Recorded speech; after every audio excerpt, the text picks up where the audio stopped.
الحمد لله رب العالمين، والصلاة والسلام على رسوله سيد المرسلين، رحمة للعالمين، خاتم النبيين، شفيع المذنبين، سيد الأولين والآخرين، سيدنا ومولانا محمد رسول رب العالمين، وعلى آله وصحبه أجمعين. أما بعد، فأعوذ بالله من الشيطان الرجيم. بسم الله الرحمن الرحيم.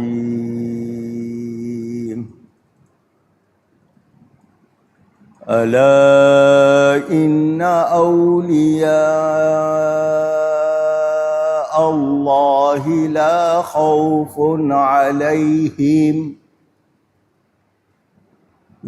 خوف عليهم ولا هم يحزنون.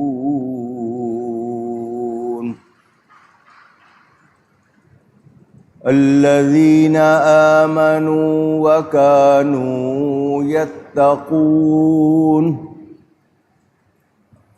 لهم البشرى في الحياة الدنيا وفي الآخرة، لا تبديل لكلمات الله، ذلك هو الفوز العظيم.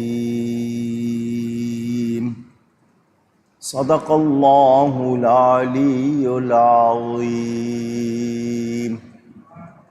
محبت کے ساتھ ایک مرتبہ درود شریف پڑھ لیجیے. اللہم صلی علی سیدنا و مولانا محمد معدن الجود والکرم وآلہ وصحبہ وبارک وسلم. الصلاة والسلام عليك يا رسول الله، الصلاة والسلام عليك يا حبيب الله، الصلاة والسلام عليك يا رحمة للعالمين، وعلى آلك وأصحابك يا شفيع المذنبين. حمد و صلاۃ کے بعد قرآن کریم کی کچھ آیتیں آپ کے سامنے تلاوت کی ہیں. پاکستان میں آج ماہ ربیع الآخر، جس کو لوگ ربیع الثانی بھی کہتے ہیں، اس کی 11 تاریخ ہے، اور روایات کے مطابق آج کی تاریخ یوم وصال حضرت محبوب سبحانی، غوث سمدانی، شہباز لامکانی، قطب یزدانی، قندیل نورانی، جامع البیان والمعانی، پیر پیراں، میر میراں، شاہ جیلاں، ابو محمد محی الدین شیخ سید عبد القادر جیلانی حسنی حسینی سرکار غوث اعظم رضی اللہ تعالی عنہ۔ آپ کو 11ویں والا پیر بھی کہتے ہیں۔ 11 تاریخ کی مناسبت سے آپ کو جب ایصال ثواب کیا جائے اس کو 11ویں کہتے ہیں۔ آج سالانہ بڑی 11ویں شریف ہے۔ اہل محبت، اہل عقیدت، اہل ایمان ان کی بارگاہ میں ہدیہ عقیدت پیش کر رہے ہیں۔ میں بھی انشاءاللہ ان کا ذکر کروں گا۔ وما توفیقی الا باللہ العلی العظیم۔ اللہ تعالی مجھے حق بیان کرنے، ہم سب کو حق سن کر اس کو قبول کرنے، اس پر عمل کرنے اور اس پر قائم رہنے کی توفیق عطا فرمائے۔ ہم لوگ اچھی طرح جانتے ہیں کہ ہمارے پیارے نبی پاک صلی اللہ علیہ وآلہ وسلم اللہ تعالی کے آخری نبی ہیں۔ ان کے بعد کسی قسم کا کوئی نبی نہیں۔ نبی کریم صلی اللہ علیہ وآلہ وسلم کا ارشاد، العلماء ورثۃ الانبیاء، علماء نبیوں کے وارث ہیں۔ نبی کریم صلی اللہ علیہ وسلم کا دین قیامت تک اب کوئی اور دین نہیں آئے گا، کوئی اور نبی نہیں آئے گا، کوئی اور کتاب نہیں آئے گی۔ تو دین کو پھیلانے، دین کا پیغام پہنچانے کا فریضہ علماء اور اولیاء کے سپرد ہے۔ اولیاء اور علماء یہ کام انجام دیتے ہیں، دیتے آئے ہیں، انشاءاللہ دیتے رہیں گے۔ نبی کریم صلی اللہ علیہ وآلہ وسلم کی اولاد میں، کوئی جا کر ان کو روکے، نبی کریم صلی اللہ علیہ وآلہ وسلم کی اولاد میں حسنی اور حسینی سادات، سیدنا امام حسن، سیدنا امام حسین رضی اللہ تعالی عنہما، ان کی اولاد میرے نبی پاک صلی اللہ علیہ وآلہ وسلم کی اولاد، حضرت غوث اعظم کی نجابت، شرافت، سعادت یہ بھی ہے کہ آپ حسنی حسینی سید ہیں۔ والد کی طرف سے امام حسن کی اولاد ہیں، والدہ کی طرف سے امام حسین کی اولاد ہے رضی اللہ عنہما۔ اس کو نجیب الطرفین یعنی دونوں طرف سے آپ کو یہ شرف حاصل ہے کہ آپ حسنی حسینی سید ہیں۔ اس کے علاوہ اپنے عہد کے، اپنے وقت کے بہت بڑے عالم، دین کے بہت بڑے عالم، ماں کے پیٹ سے ولی پیدا ہوئے، مادر زاد ولی اللہ۔ کرامات کے حوالے سے جتنی شہرت آپ کی کرامات کی ہے، امام یافعی نے لکھا حد تواتر کو پہنچی ہوئی ہیں میں بھی وہی ذکر کر رہا ہوں، مجھ سے پہلے میرے والد صاحب، اس سے پہلے دادا جان، یعنی ہر دور میں غوث پاک سے لے کر اب تک ہر ایک کی زبان پر ان کی کرامات ہیں۔ اس کو تواتر کہتے ہیں، تسلسل۔ ان کا ایک لقب محی الدین، دین کو زندہ کرنے والے۔ دین کا زندہ کرنے کا مطلب کیا ہے؟ احکام الہیہ، اللہ تعالی کے احکام،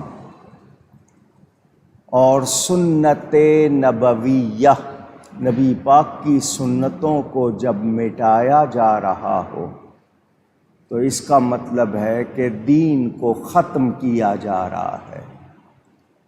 تو جو اللہ کے احکام اور نبی پاک کی سنتوں کو زندہ کرے اس کو محی الدین کہتے ہیں۔ آپ نے دین کو زندہ کیا۔ اس دور کے اگر حالات پڑھیں 470 یا 471 ہجری، نبی پاک صلی اللہ علیہ وسلم کے 460 برس کے بعد آپ جیلان، جس کو گیلان بھی کہتے ہیں، وہاں آپ کی ولادت ہوئی۔ اس وقت اطراف میں، اطراف کا مطلب چاروں طرف، لوگوں کا کیا حال ہو گیا تھا، دین کے ساتھ کیا ہو رہا تھا۔ اس دور میں آپ نے جو خدمت کی ہے دین کی، ملت کی، اس لحاظ سے آپ کو محی الدین کہا جاتا ہے، دین کو زندہ کرنے والے، یہ آپ کا لقب ہے۔ اگر تذکرہ تفصیل کے ساتھ کروں، ولادت سے لے کر وصال تک گھنٹوں لگ جائیں، بیان پورا نہ ہو۔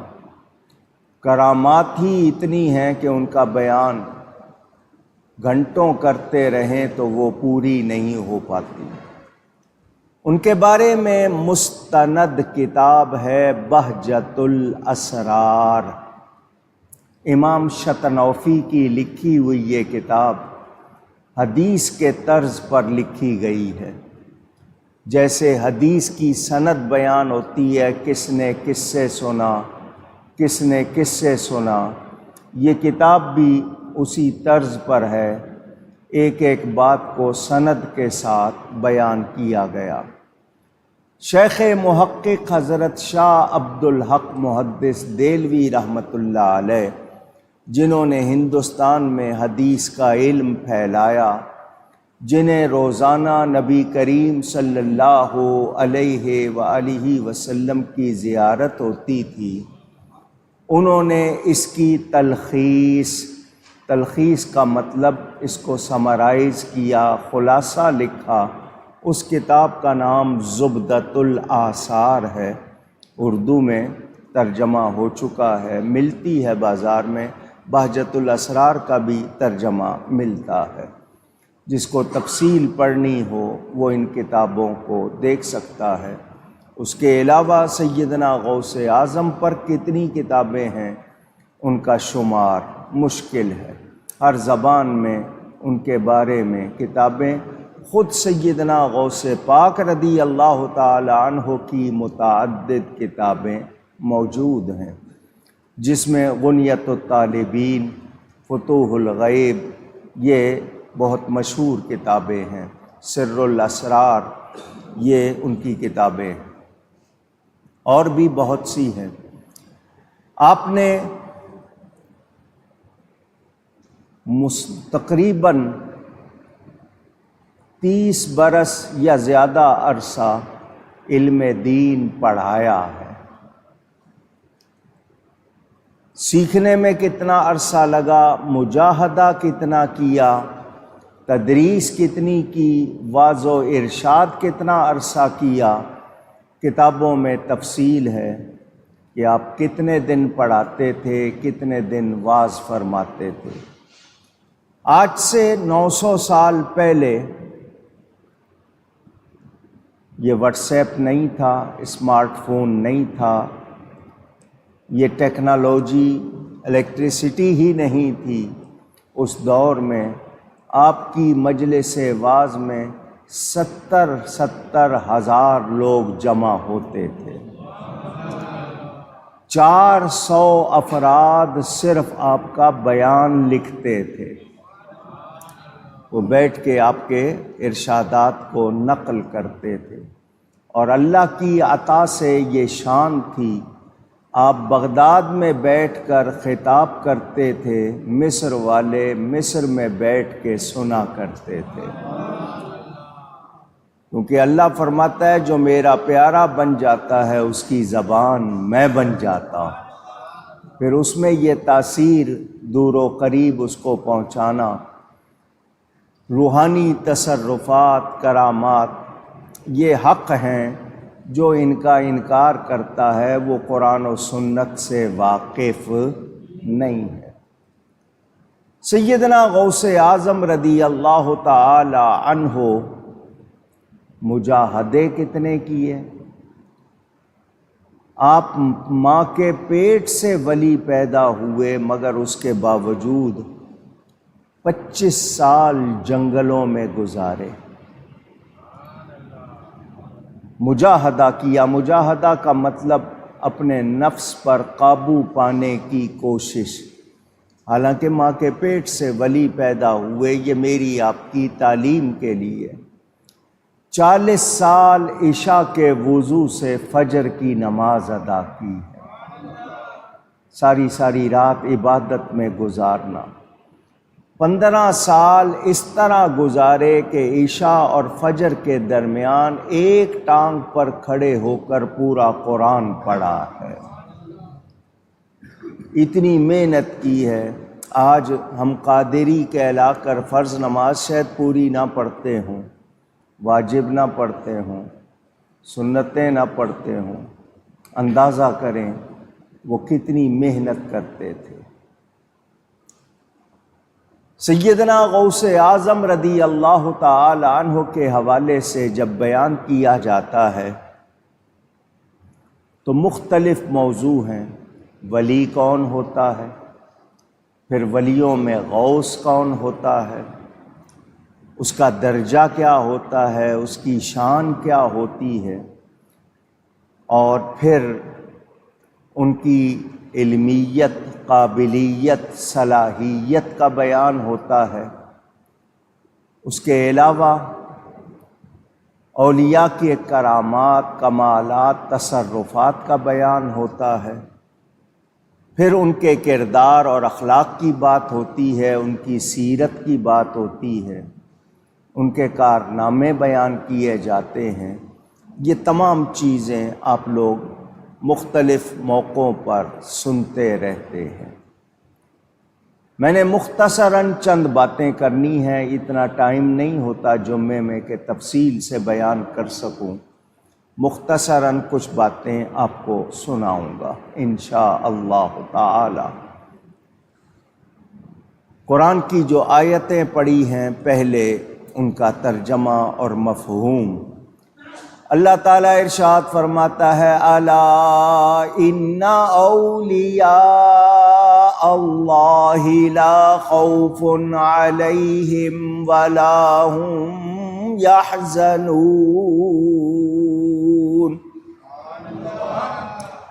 یہ الا حرف تنبیہ ہے، انتباہ، وارننگ۔ اس کے معنی ہے خبردار، ہوشیار، سن لو، جان لو، باخبر ہو جاؤ۔ انا شک دور کرنے کے لیے آتا ہے، کیا مطلب؟ بلا شبہ، بے شک، اولیاء جمع ولی کی اضافت اللہ کی طرف، اولیاء اللہ، اللہ کے دوست۔ ولی کے معنی دوست، ولی کے معنی پیارا، ولی کے معنی مددگار۔ اللہ کے دوست جو ہیں لا خوف علیہم، ان پر کچھ خوف نہیں ہے، ولا ہم یحزنون، اور ان پر کچھ غم نہیں، وہ غمگین بھی نہیں ہوں گے۔ اس آیت نے اولیاء کی شان بیان کی ہے، دوسری آیت میں ان کی پہچان بیان ہوئی ہے کہ اللہ کے ولی کون۔ اللہ تعالیٰ فرماتا ہے الذین آمنوا وکانوا یتقون۔ یہ اولیاء اللہ کون ہیں؟ یہ ایمان والے ہیں، تقوی والے ہیں۔ ایمان نام ہے عقیدوں کے صحیح ہونے کا، تقوی نام ہے عمل کے صحیح ہونے کا۔ تو جو اللہ کے ولی ہیں وہ صحیح عقیدوں والے ہیں، صحیح عملوں والے ہیں۔ تیسری آیت میں ان کا انجام بیان ہوا، لَهُمُ الْبُشْرَى فِي الْحَيَاةِ الدُّنْيَا وَفِي الْآخِرَةِ۔ خوشخبری ہے ان کے لیے دنیا میں بھی اور آخرت میں بھی، دنیا کی زندگی میں بھی اور آخرت میں بھی۔ لا تبدیل لکلمات اللہ، اللہ تعالی کی باتیں بدلتی نہیں۔ ذالک هو الفوز العظیم۔ اگر جاننا چاہتے ہو کامیابی کیا ہے تو اصل کامیابی، بڑی کامیابی یہ ہے۔ آپ نے ترجمہ اور مفہوم، مہربانی، سنا، پتہ چلا اللہ تعالی خود اپنے ولیوں کی شان بھی بیان فرما رہا ہے، ان کا انجام بھی بیان فرما رہا ہے، ان کی پہچان بھی بیان فرما رہا ہے۔ جو لوگ اس جامع مسجد گلزار حبیب میں جمعہ پڑھتے ہیں شروع سے، تو جب یہ آیت ترتیب کے مطابق تفسیر میں آئی تھی، میں نے 3 مہینے مسلسل اس آیت پر گفتگو کی تھی، 12-13 جمعے لگائے تھے اور اس آیت پر بیان کیا تھا۔ اللہ خبردار فرما رہا ہے، ذرا توجہ کیجئے، قرآن میں احکام ہیں، کئی احکام بیان ہوئے، یہ کرنا ہے، یہ کرنا ہے، یہ کرنا ہے، حکم دیے گئے ہیں، مگر کسی حکم کے دینے سے پہلے لفظ الا نہیں فرمایا، خبردار نہیں فرمایا۔ نماز کا حکم، زکوٰۃ کا حکم، روزے کا حکم، حج کا حکم الا نہیں فرمایا۔ اللہ اپنے ولیوں کے ذکر سے پہلے الا، خبردار فرما رہا ہے، تو مجھے اور آپ کو جان لینا چاہیے کہ یہ حکم بڑی توجہ والا ہے، جس سے پہلے اللہ خبردار فرما رہا ہے، اگر تم نماز نہیں پڑھو گے گناہگار ہوو گے، سزا یا بغیر سزا کے اللہ چاہے بخش دے۔ زکوٰۃ، روزہ، حج، اگر تم نے اس میں کمی کی اللہ سزا دے کر بخش دے گا، یا جو بھی اس نے کرنا ہوگا، مگر یہاں الا فرما کر یہ اشارہ فرما دیا، یہ میرے دوستوں کا معاملہ ہے، میرے پیاروں کا معاملہ ہے، اس میں کوتاہی کی تو پھر خیر نہیں ہے۔ اس لیے پہلے خبردار کر دیا، اللہ کے ولیوں کے بارے میں احتیاط کرنی ہے، بے احتیاطی نہیں کرنی۔ اللہ تعالی نے لوگوں کو دو جگہ لڑنے کا چیلنج کیا ہے، ایک تو سود کے حوالے سے، جو سود لیتے دیتے کھاتے پیتے ہیں، اور ایک اپنے ولیوں کے بارے میں۔ فرمایا من عادی لی ولیًا، جو میرے ولی سے دشمنی رکھے، فقد آذنتہ بالحرب، اس کو کہہ دو مجھ سے لڑنے کے لیے تیار ہو جائے۔ یہ اللہ کے ولیوں کا معاملہ، جو صحیح ولی ہے ان کی بات کر رہا ہوں، نمائشی، اشتہاری، کاروباری، جعلی پیروں کی بات نہیں کر رہا، جو ولیوں کے نام پر دھبا بن جاتے ہیں، عقیدے کے حوالے سے بھی، اعمال کے حوالے سے، گفتگو کے حوالے سے، کردار کے حوالے سے جو غلط ہے ان کی بات نہیں کر رہا، سچے ولیوں کی بات کر رہا ہوں۔ آج کل کے جو لوگ نمائشی ہیں کہیں ان پر گمان نہ کر لیجئے گا۔ اللہ تعالیٰ فرما رہا ہے جو میرے ولی سے دشمنی رکھے وہ مجھ سے لڑنے کو تیار ہو جائے۔ اب بتائیں اللہ سے کوئی لڑ سکتا ہے؟ پوچھ رہا ہوں، نہیں، تو بے عقلی ہوگا۔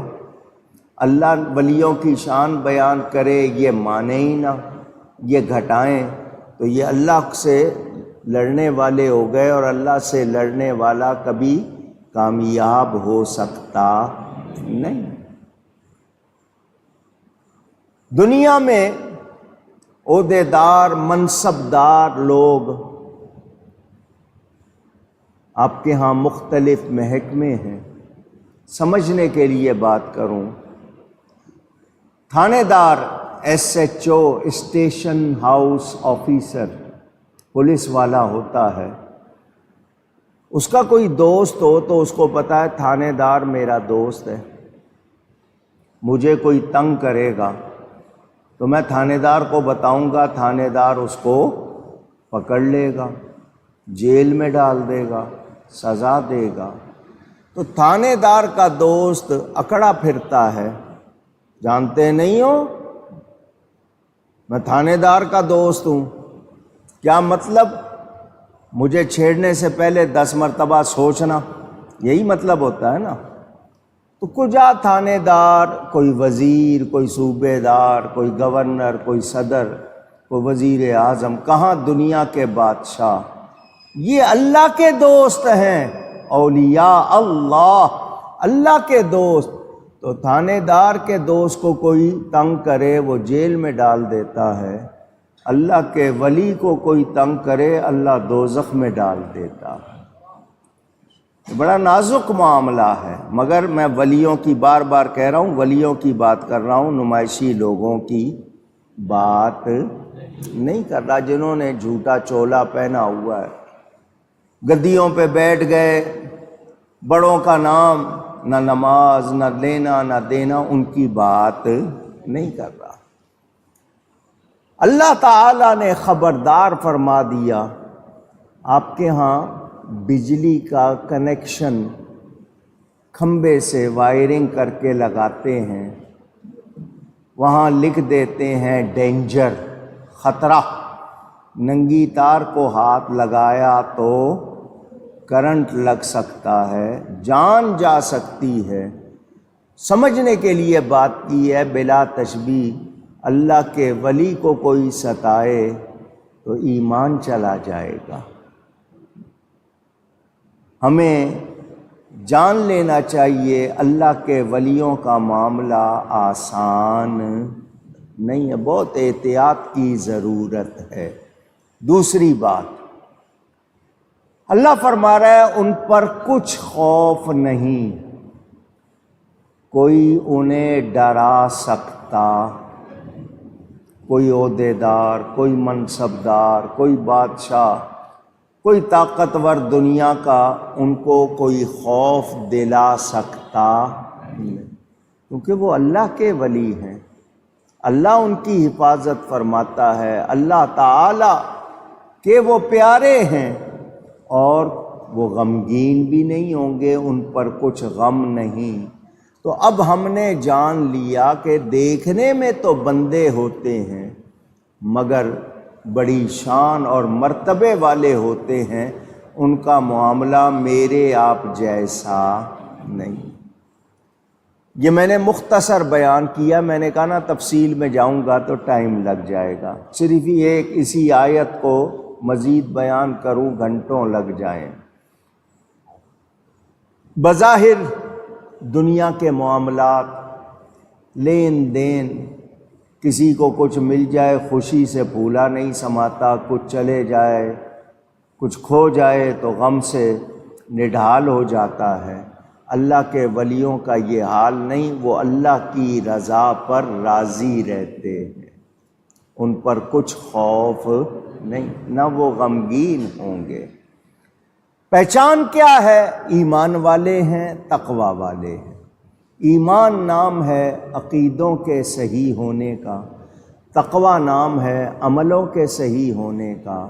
اعمال بھی صحیح ہوں، ایمان بھی صحیح ہو، یہ دو نشانیاں ہیں۔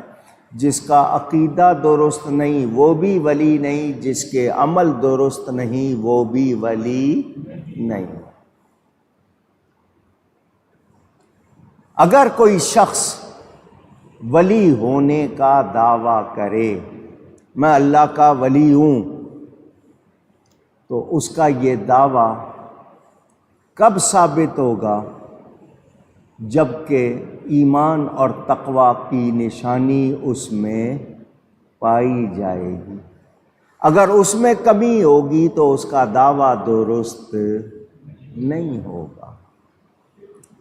دو باتیں ہو گئیں۔ تیسری بات اللہ فرماتا ہے خوشخبری ہے ان کے لیے دنیا کی زندگی میں بھی اور آخرت میں بھی، وہ دنیا میں بھی کامیاب ہیں، آخرت میں بھی کامیاب۔ اور یہ کس کا فرمان ہے؟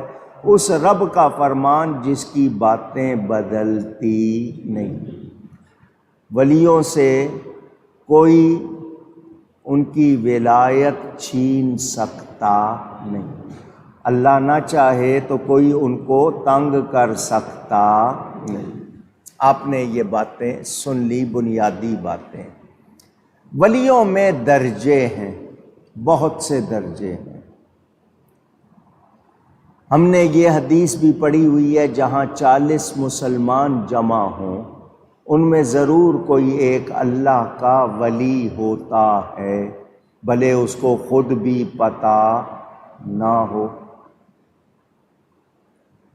عام ولی بھی ہوتے ہیں، پھر درجے شروع ہو جاتے ہیں، خاص ولی ہوتے ہیں، پھر خاصوں میں اور درجے ہوتے ہیں۔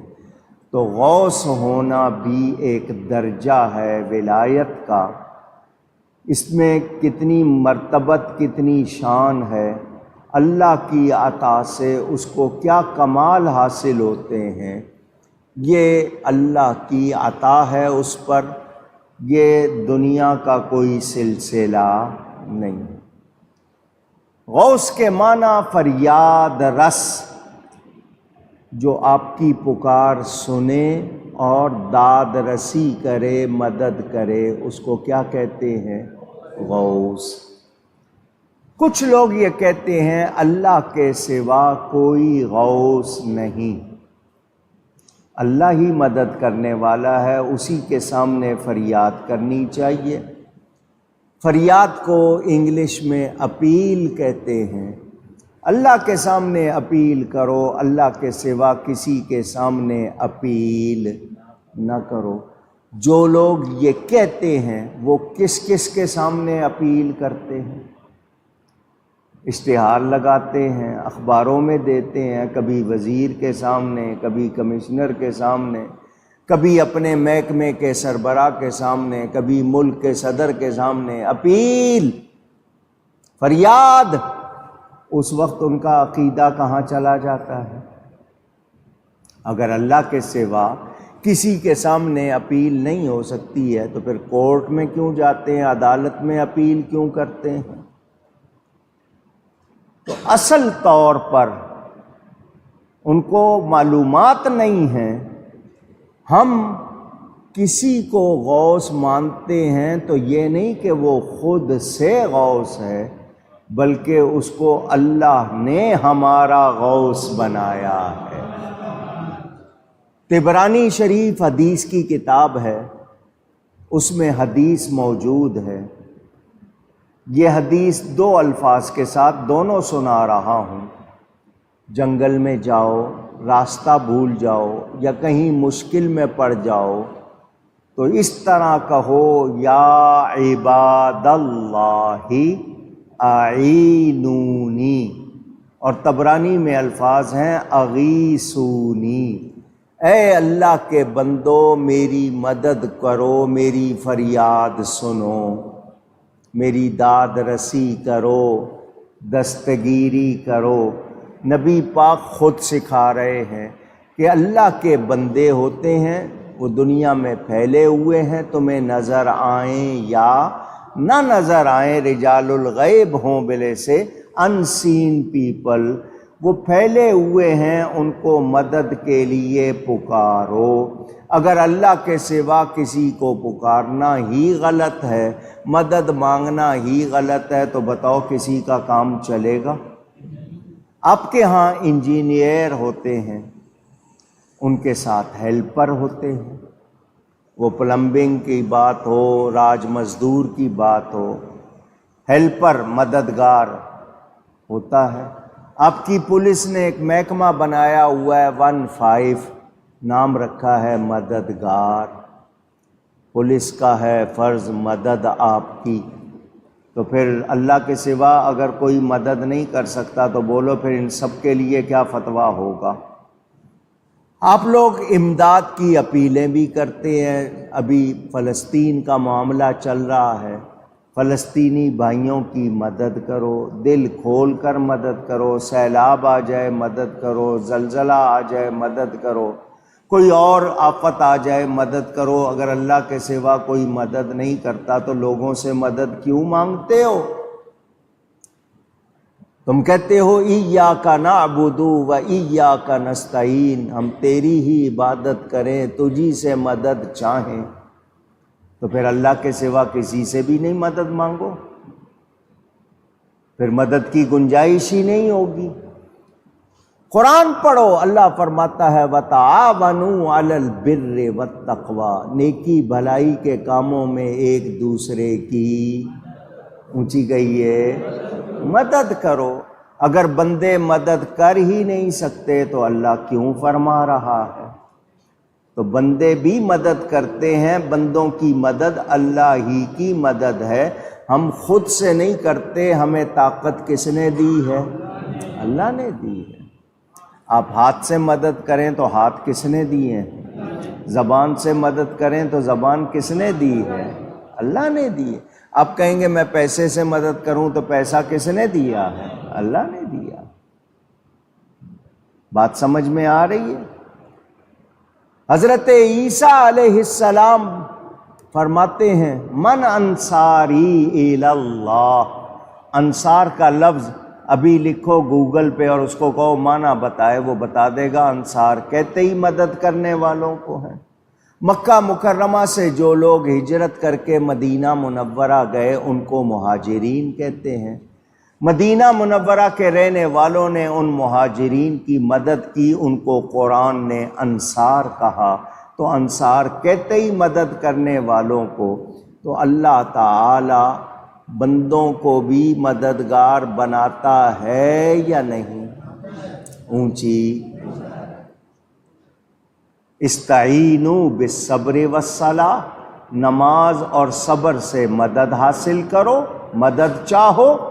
نماز بھی میرا عمل، صبر بھی میرا عمل، میں بھی مخلوق ہوں، میرا عمل بھی مخلوق ہے، تو مخلوق کی مدد کے لیے خود فرمایا یا نہیں فرمایا؟ حضرت سکندر ذوالقرنین کا بیان آپ سن چکے ہیں، وہ فرماتے اعینونی بقوہ، قوت کے ساتھ میری مدد کرو۔ تو اللہ والے اللہ کی عطا سے مددگار ہوتے ہیں۔ اب لفظ ولی کے معنی مددگار، اللہ کو مدد کی ضرورت نہیں ہے، ہمیں ضرورت ہے۔ وہ بندوں کی اللہ کے دین کی مدد کرتے ہیں، اللہ فرماتا ہے میرے مددگار ہیں۔ بات سمجھ میں آ گئی؟ تو اللہ والے اللہ کی عطا سے مدد کرتے ہیں۔ جتنی اللہ طاقت دے، جتنی اللہ شان دے، اس کے مطابق وہ کرتے ہیں، اور ان کی وہ مظہر ہیں۔ حقیقی طور پر فاعل اللہ تعالی ہے، کرامت اللہ کا فعل ہے، ظاہر اس کے ولی سے ہوتا ہے۔ تو اللہ کے بندے اللہ کی عطا سے مدد کرتے ہیں، کوئی شبہ نہیں۔ جو انکار کرتا ہے اس کو چاہیے کہ وہ قرآن اور حدیث پڑھے، پھر بھی سمجھ نہ آئے تو سمجھنے کی کوشش کرے، اس کے باوجود انکار کرے گا تو ضدی ہے، منکر ہے، پھر اس کے لیے کوئی خیر نہیں۔ میرے دوستوں اور بزرگوں، میں نے یہ بنیادی باتیں اس لیے کی ہیں کہ آج کل سوشل میڈیا پر طرح طرح کے لوگ آ کر آپ کا عقیدہ بگاڑنا چاہتے ہیں۔ کوئی کہتا ہے کوئی بابے نہیں ہوتے، کوئی مددگار نہیں ہوتے، تو کیا کر رہا ہے بیٹھ کے وہاں؟ تو لوگوں کی مدد ہی کرنا چاہتا ہے نا، اپنے طور پر اپنی نیت کے مطابق ہے۔ تو پھر اگر اللہ کے سوا کوئی مددگار نہیں ہوتے تو کیا کر رہا ہے؟ جی اللہ کے سوا کوئی نفع نہیں دے سکتا۔ اللہ قرآن میں فرما رہا ہے ہم نے لوہا اتارا، اس میں لوگوں کے لیے نفع ہے۔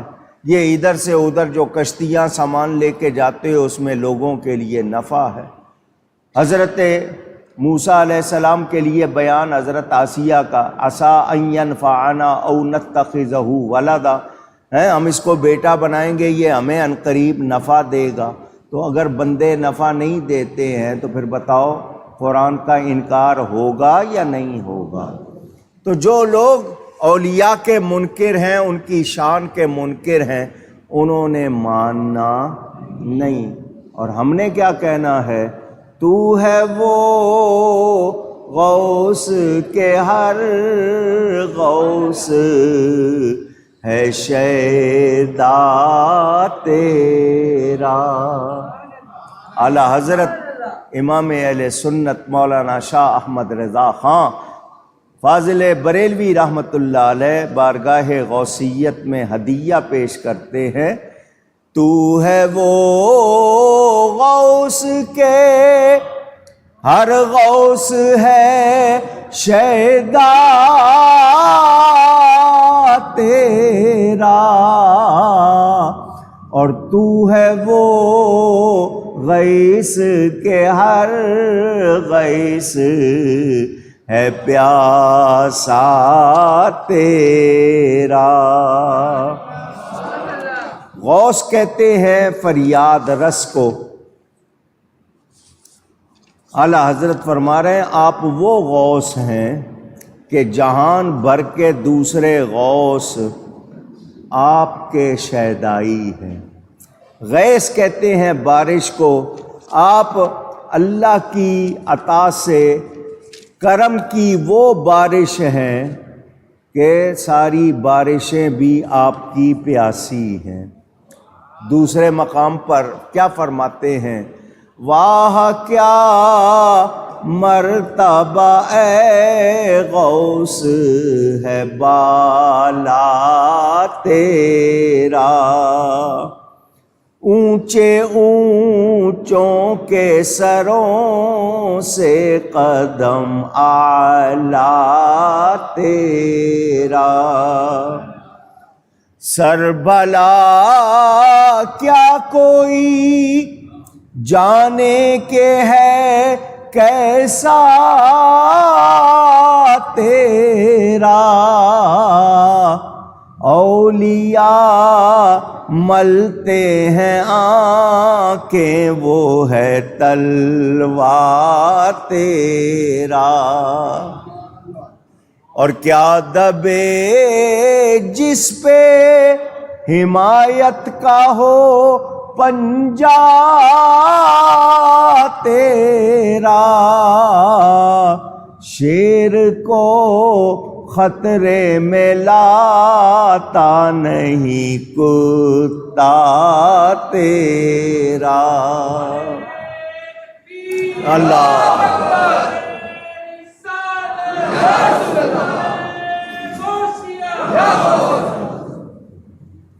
سیدنا غوث اعظم رضی اللہ تعالی عنہ کے بارے میں مشہور، یکم رمضان المبارک کو پیدا ہوئے، پیدا ہوتے ہی روزے رکھے۔ پورے گاؤں میں خبر پھیل گئی کہ سیدوں کے ہاں ایک بچہ ہوا ہے جو دن میں کچھ کھاتا پیتا نہیں، غروب آفتاب سے لے کر صبح صادق تک کھاتا پیتا ہے، دن میں کچھ کھاتا پیتا نہیں۔ آپ کی والدہ کا نام ام الخیر فاطمہ، والد کا نام ابو صالح موسیٰ، جنگی دوست لقب ہے۔ آپ کی والدہ نے اپنے شوہر سے کہا یہ بچہ دن کے وقت دودھ نہیں پیتا، رات میں پیتا ہے، مجھے تو یوں لگتا ہے جیسے روزہ رکھتا ہے۔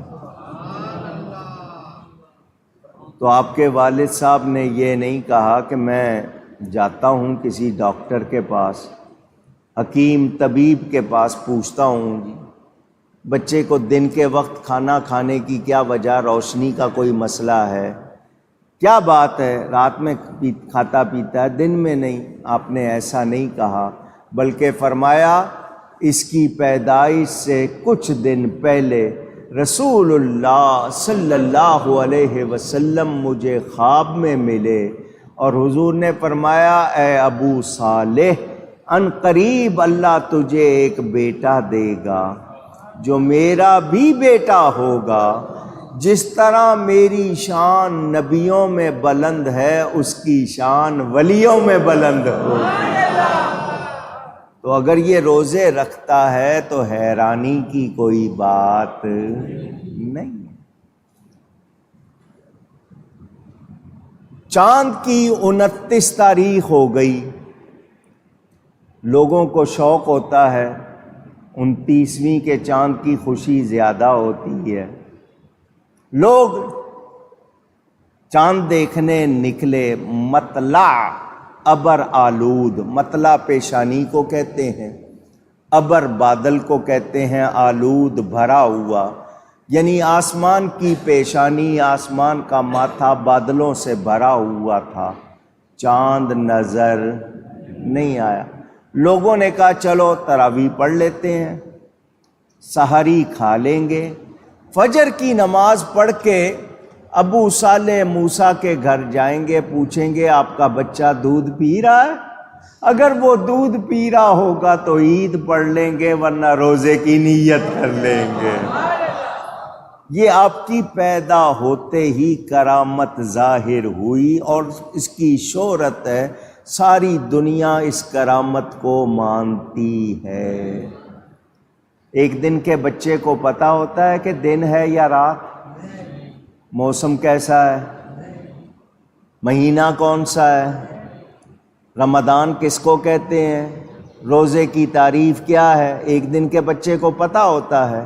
مگر یہ نبی پاک صلی اللہ علیہ وآلہ وسلم کا شہزادہ، نبی پاک کے 450 سال کے بعد پیدا ہونے والا، ایک دن کی عمر میں جانتا ہے یہ رمضان کا مہینہ ہے، اس میں روزے فرض ہیں۔ روزے کی تعریف یہ ہے صبح صادق سے غروب آفتاب تک کچھ کھانا پینا نہیں ہے۔ جب ایک دن کی عمر میں یہ حال ہے تو جب غوثیت کے تخت پر بیٹھے ہوں گے تو کتنی شان ہوگی۔ لوگ میرے نبی پاک صلی اللہ علیہ وسلم کے علم کو نہیں مانتے، یہاں تو نبی پاک کے بچوں کی شان کا بھی اندازہ مشکل ہے۔ یہ لوگ جو انکار کرنے والے ہیں یہ سمجھتے اندھے بہرے ہیں، نہ سمجھ ہیں نہ واقف ہیں۔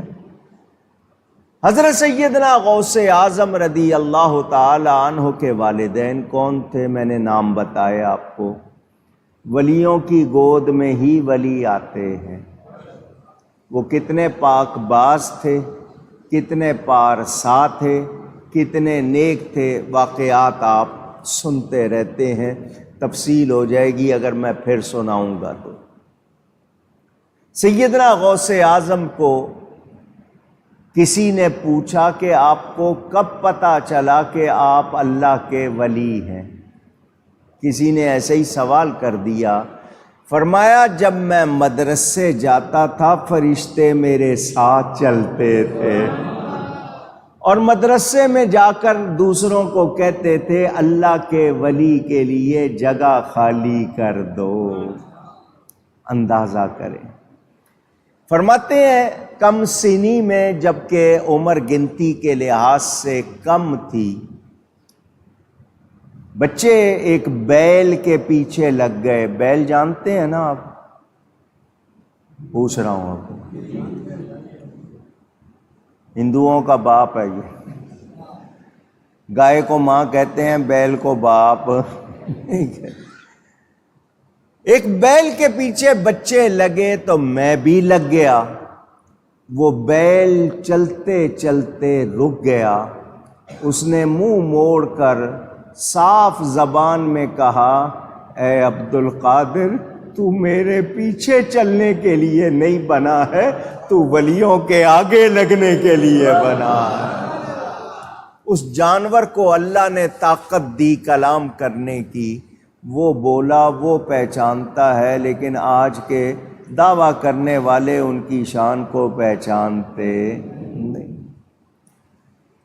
دین کا علم حاصل کیا آپ نے اپنے علاقے میں جہاں پیدا ہوئے تھے، گیلان یا جیلان، یہ جیم اور گاف کا فرق ہے عرب والے اور عجم والوں میں، کوئی گیلان کہتے ہیں کوئی جیلان کہتے ہیں۔ استاد نے کہا تمہاری طلب زیادہ ہے، میرا علم کم ہے۔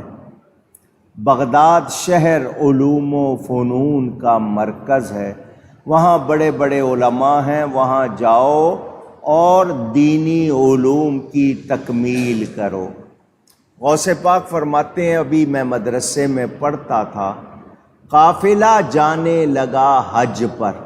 اس زمانے میں لوگ جمع ہو کر قافلہ کیروان بنا کے چلتے تھے، تو مجھے پتہ چلا تو میں اپنی والدہ کے پاس آیا، والد کا سایہ سر سے اٹھ گیا تھا۔ والدہ سے کہا حج کو جا رہے ہیں لوگ، مجھے بھی اجازت دو اماں جان میں حج کو جاؤں۔ شوق دیکھیں، یہ شوق کن کو ہوتا ہے؟ جن کے ماں باپ نیک ہوں، جن کی تربیت اچھی ہو۔ حج پہ جانے کا شوق، ماں نے کہا بیٹا ابھی پڑھنے کا وقت ہے، یہ وقت ہے پڑھ لو، دین کا علم حاصل کر لو، اللہ بڑے حج کرائے گا۔ آج کے زمانے کے بچے نہیں ہیں نا کہ کوئی فرمائش کریں پوری نہ ہو تو نہیں جی میں کھانا نہیں کھاؤں گا، میں بات نہیں کروں گا۔ ہمارے بچے تو یہی کرتے ہیں۔ غوث پاک نے کہا ماں کا کہنا تھا، میں نے ماں کے حکم پہ سر جھکا دیا۔ جس دن قافلہ جانا تھا میں مکان کی چھت پہ چڑھ گیا کہ میں تو نہیں دیکھ پا رہا، وہاں جا کے ان لوگوں کو دیکھوں جو جائیں گے، کعبہ دیکھیں گے، حجر اسود کو چومیں گے، مقام ابراہیم پہ نماز پڑھیں گے، صفا مروہ کی سعی کریں گے، منا مزدلفہ عرفات جائیں گے، پھر مدینہ جائیں گے۔ فرماتے میں چھت پہ چڑھ گیا، قافلہ جا رہا تھا، لوگ چلتے نظر آئے، پھر ان کے قدموں سے اٹھنے والی دھول غبار وہ نظر آیا، پھر وہ دور ہو گئے، میری آنکھوں میں آنسو آ گئے۔ میں نے آنکھیں صاف کی تو میرے سامنے اب قافلے کی دھول نہیں تھی، کعبہ میرے سامنے تھا۔ سارا منظر لوگ طواف کر رہے تھے، سب میں اپنی آنکھوں سے دیکھ رہا تھا۔ اللہ نے گویا کیا فرمایا، میں القادر ہوں، تو عبد القادر ہے۔ القادر کا مطلب جو سب کچھ کر سکتا ہے۔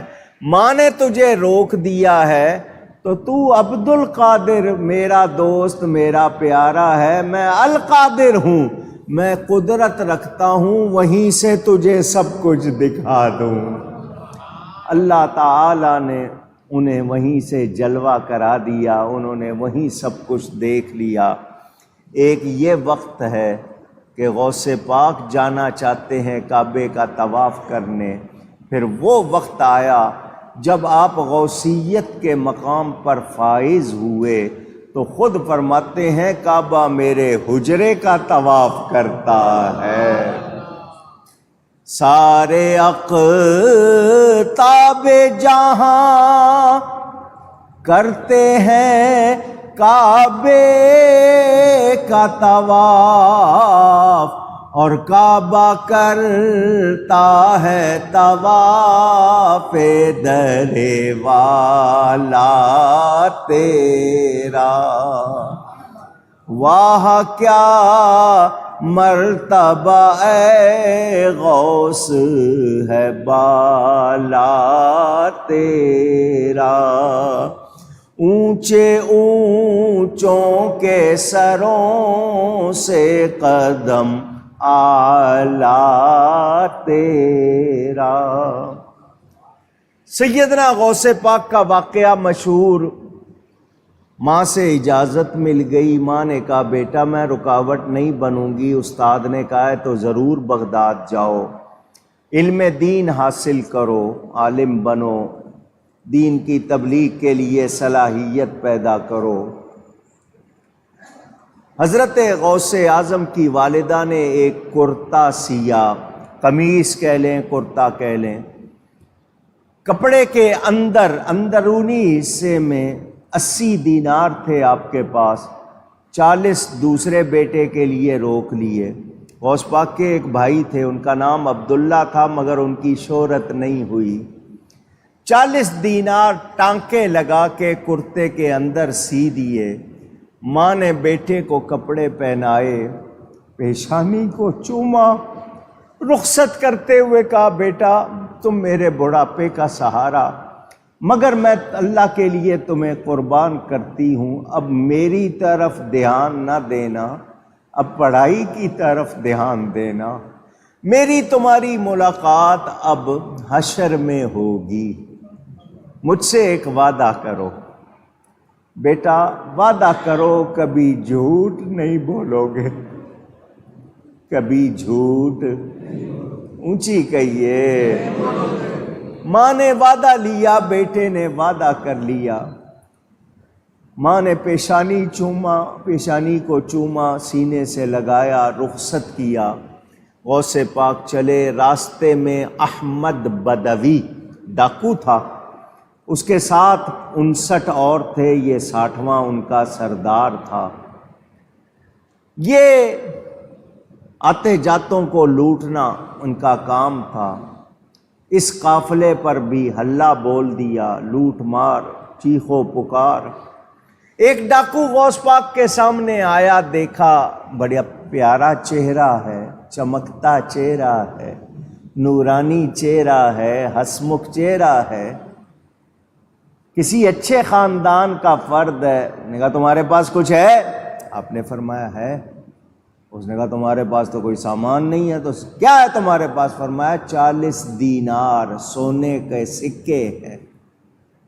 اس نے سمجھا کہ ہم دوسروں کو بیوقوف بناتے ہیں، یہ شاید مجھے بنا رہا ہے، کچھ ہے نہیں پلے، سادہ سا لباس ہے۔ وہ ہنستا ہوا چلا گیا کہ مجھ سے مذاق کر رہا ہے، کیونکہ ماں سے وعدہ کیا ہوا تھا، آپ نے صاف صاف بتا دیا۔ ڈاکوؤں نے جب سارا سامان لوٹ لیا، قافلے والے رو رہے تھے، ادھر سردار کے سامنے سب کچھ پیش کیا۔ اس نے کہا کوئی رہ تو نہیں گیا؟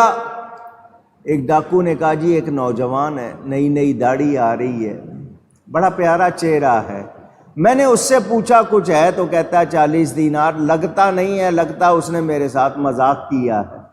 سردار کو غصہ آیا، ہم سے کوئی مذاق کرے، لاؤ اس کو میرے پاس۔ وہ ڈاکو آیا، آپ کو لے کے سردار کے سامنے لے گیا، آپ آرام سے چلے گئے۔ اللہ والوں کو کچھ خوف، اس نے چہرہ دیکھا تو دیکھتا رہ گیا، اس نے ایسا چہرہ پہلے نہیں دیکھا تھا۔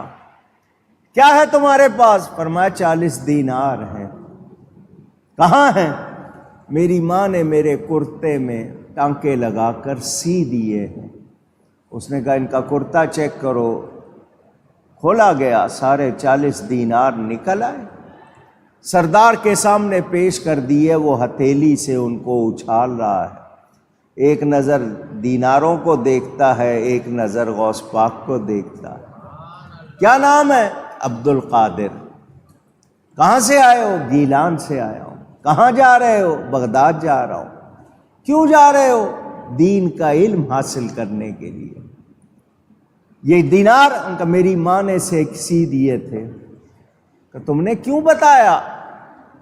تمہارے وہاں کام آتے، ہمیں شک بھی نہیں ہوتا تم پر، تم ان کو چھپا سکتے تھے۔ فرمایا چھپانے کے لیے جھوٹ بولنا پڑتا، میں ماں سے وعدہ کر کے چلا ہوں کہ جھوٹ نہیں بولوں گا۔ آپ کے منہ سے بات نکلی، سیدھا اس کے دل پہ جا لگی۔ اللہ والوں کے منہ ہمارے جیسے،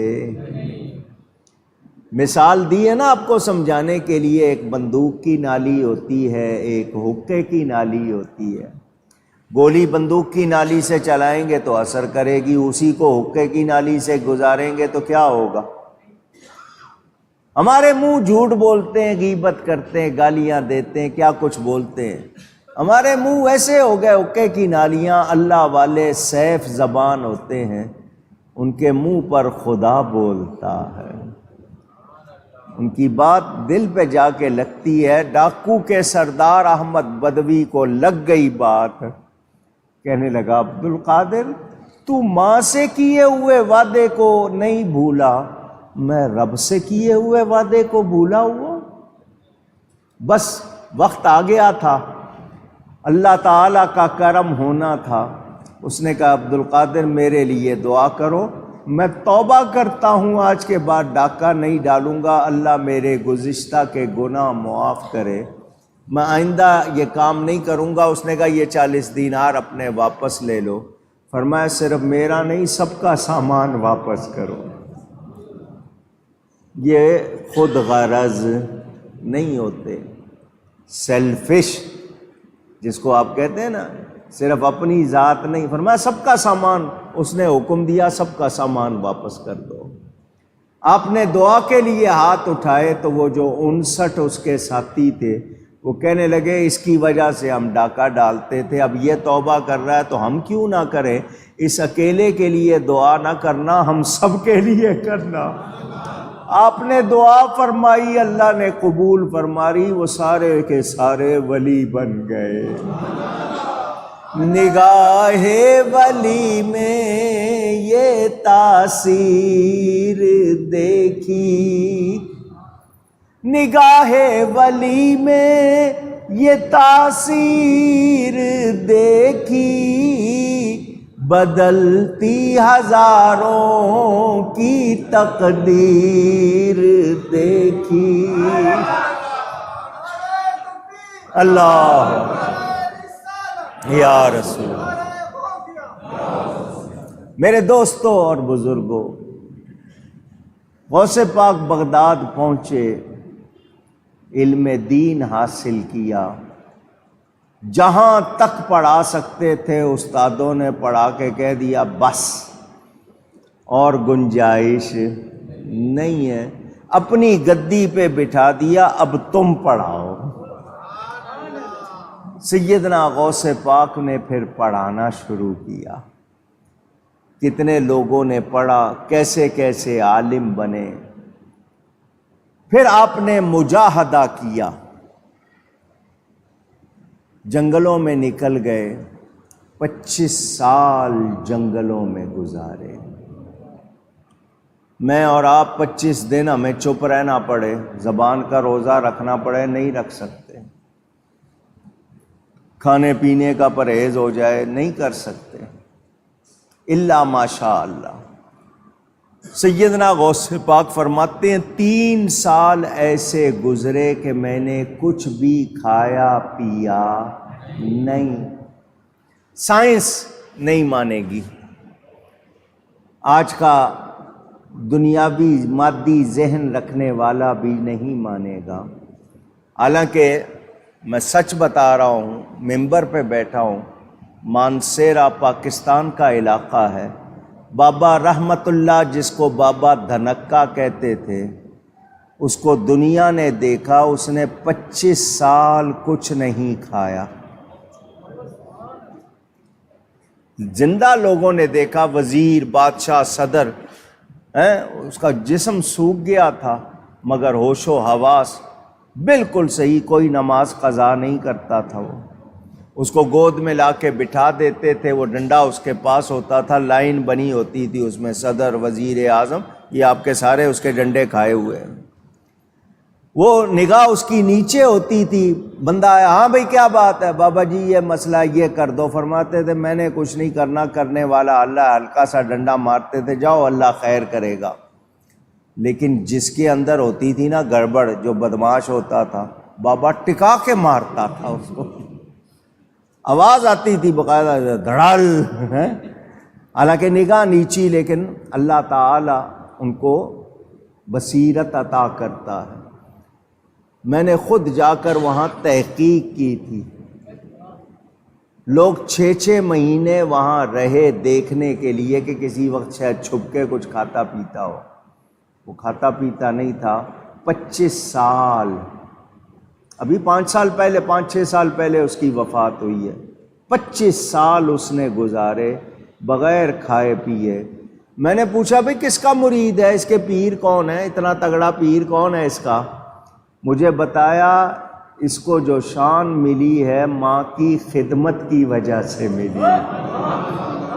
اس نے اپنی ماں کی بہت خدمت کی ہے، ماں نے دعا دی، اللہ نے ولی بنا دیا۔ اس ابھی 14ویں صدی کی ابھی کی بات ہے، زیادہ پرانی نہیں۔ غوث پاک فرماتے ہیں 3 برس میں نے کچھ کھایا پیا نہیں۔ اب جو سراپا روح ہو جاتے ہیں، کیا ہو جاتے ہیں؟ وہ کھاتے پیتے نہیں۔ فرماتے ہیں 3 برس کے بعد خضر علیہ السلام 2 روغنی روٹیاں اور دودھ کا پیالہ لے کر آئے اور مجھے کہا کہ کھاؤ پیو۔ آپ نے کہا میں نے اللہ کے لیے کھانا پینا چھوڑ دیا ہے۔ خضر علیہ السلام نے کہا مجھے رب نہیں بھیجا ہے۔ اب غوث پاک کا لاڈ دیکھیں، ناز دیکھیں، فرمایا جس کے لیے کھانا چھوڑا جب وہ کہے گا تو کھاؤں گا۔ تو غیب سے آوازیں آتی تھیں، اے عبد القادر تجھے میرے حق کی قسم کھا، تجھے میرے حق کی قسم کی۔ اعلیٰ حضرت فرماتے ہیں قسمیں دے دے کے کھلاتا ہے پلاتا ہے تجھے پیارا اللہ تیرا چاہنے والا تیرا، تو ہے وہ غوث کے ہر غوث ہے شیدا تیرا۔ پھر آئے آپ مسند واز پر رونق افروز ہوئے، مسند تدریس پڑھانے بھی لگے، واز بھی فرمانے لگے۔ فرماتے ہیں میں واز نہیں کرتا تھا، لوگ کہتے تھے واز کرو، میں نہیں کرتا تھا۔ میں ظہر کی نماز پڑھ کر اپنے حجرے میں آیا، دن کا وقت جاگتے ہوئے رسول اللہ صلی اللہ علیہ وسلم تشریف لے آئے۔ آکے فرمایا بیٹا یا بنی لما لا تتکلم، اے میرے بیٹا تم کلام کیوں نہیں کرتے، واز کیوں نہیں کرتے؟ تو غوث پاک فرماتے ہیں میں نے عاجزی کی۔ کیا کی؟ عاجزی کی کہ انا رجل عجمی، میں ایک عجمی مرد ہوں، یہ لوگ عرب ہیں، کیف اتکلم علی فصحاء العرب، میں انصاف زبان والوں کے سامنے کیسے کلام کروں؟ عاجزی کی۔ حضور نے فرمایا بیٹا منہ کھولو، نبی پاک صلی اللہ علیہ وسلم نے 7 مرتبہ 7 ٹائمز اپنا لعاب دہن میرے منہ میں ڈالا جاگتے ہوئے۔ حضور نے فرمایا بیٹا کلام کیا کرو۔ نبی پاک صلی اللہ علیہ وسلم تشریف لے گئے، میں بیٹھا ہی ہوا تھا تو مولا کائنات حضرت علی آ گئے، شہنشاہ ولایت۔ انہوں نے بھی آ کے یہی پوچھا بیٹا کلام کیوں نہیں کرتے، میں نے وہی جواب دیا۔ انہوں نے بھی فرمایا بیٹا منہ کھولو۔ انہوں نے 6 مرتبہ اپنا لعاب میرے منہ میں ڈالا۔ کتنی مرتبہ؟ میں نے کہا آپ سے پہلے نانا جان رسول اللہ صلی اللہ علیہ وسلم تشریف لائے تھے، انہوں نے 7 مرتبہ لعاب چٹایا ہے، آپ نے 6 مرتبہ، 1 مرتبہ اور چٹا دیں تاکہ عدد برابر ہو جائے۔ تو حضرت علی نے فرمایا مجھے پتا ہے کہ حضور تشریف لائے تھے، میں نے ادب کی وجہ سے 1 عدد کم رکھا ہے۔ کس وجہ سے؟ ذرا کہیے گا۔ مولا علی شہنشاہ ولایت، وہ تو عدد میں برابری نہ کریں اور آج لوگ کہیں نبی ہمارے جیسے، معاذ اللہ۔ تو جو ایسی بات کریں بولو پھر وہ صحیح ہو سکتے ہیں؟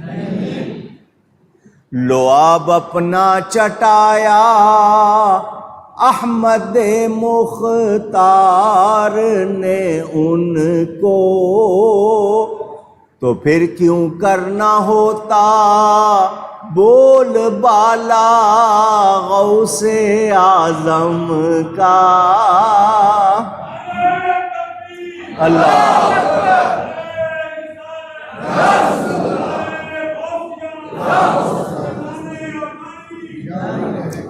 پھر آپ کی مجلس واعظ میں دنیا جمع ہوتی، جن بھی آتے تھے، دور دور سے اولیاء بھی آتے تھے، بڑے بھی آتے تھے، چھوٹے بھی۔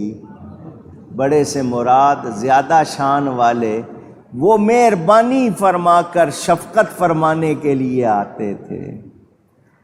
غوث پاک فرماتے تھے پہلے میں بیان کروں گا شریعت، پھر فرماتے اب بیان کروں گا طریقت، پھر فرماتے تھے اب بیان کروں گا معرفت اور حقیقت، پھر آپ راز بیان کرتے تھے، لوگوں پر وجد حال طاری ہو جاتا اور لوگ اس کیفیت میں وصال کر جاتے۔ آپ کی مجلس سے جنازے اٹھا کرتے تھے، لوگ تاب نہیں لاتے تھے ان باتوں کی اور ہو کر کے باہو ہو جاتے تھے۔ کیا شان تھی، کیا مقام تھا، کیا مرتبہ تھا۔ سیدنا غوث اعظم رضی اللہ تعالی عنہ، آپ کے مریدین کی تعداد بھی پوری طرح شمار ہو سکی، 5-5 ہزار آدمی ایک دن میں بیعت ہو جاتے تھے۔